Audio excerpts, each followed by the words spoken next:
नमस्ते दोस्तों, आप सब कैसे हो? आशा करती हूँ आप सब लोग बहुत अच्छे होंगे। मैं एक कजरी गीत सुनाने जा रही हूँ।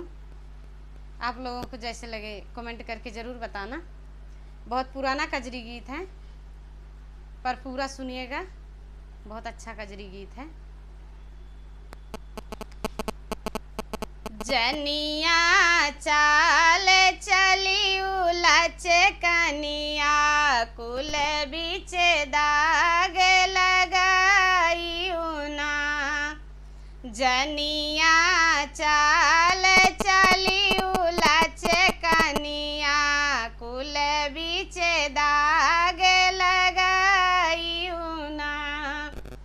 पेड़ा भला खायू, मिठैया भला खायू, पेड़ा भला खायू, मिठैया भला खायू। दोनवा फेंकी दिहियू नारबद में, कुल बीच दाग लगायू ना। दोनवा फेंकी दिहियू नारबद में, कुल बीच दाग लगायू ना। जनिया चाल चली उलच कनिया, कुल बीच दाग लगायू ना। जनिया चाल चली उलच कनिया, कुल बीच दाग लगायू ना।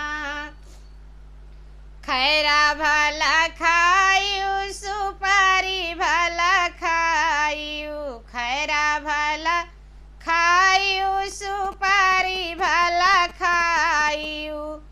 पिचिया मारी दिहियू नारबद में, कुल बीच दाग लगायू ना। पिचिया मारी दिहियू नारबद में, कुल बीच दाग लगायू ना। जनिया चाल चली उलच कनिया, कुल बीच दाग लगायू ना। जनिया चाल चली उलच कनिया, कुल बीच दाग लगायू ना। गंगा भला घूट्यू, जमुन भला घूट्यू, गंगा भला घूट्यू, जमुन भला घूट्यू। गेड़ुआ फेंकी दिहियू नारबद में, कुल बीच दाग लगायू ना।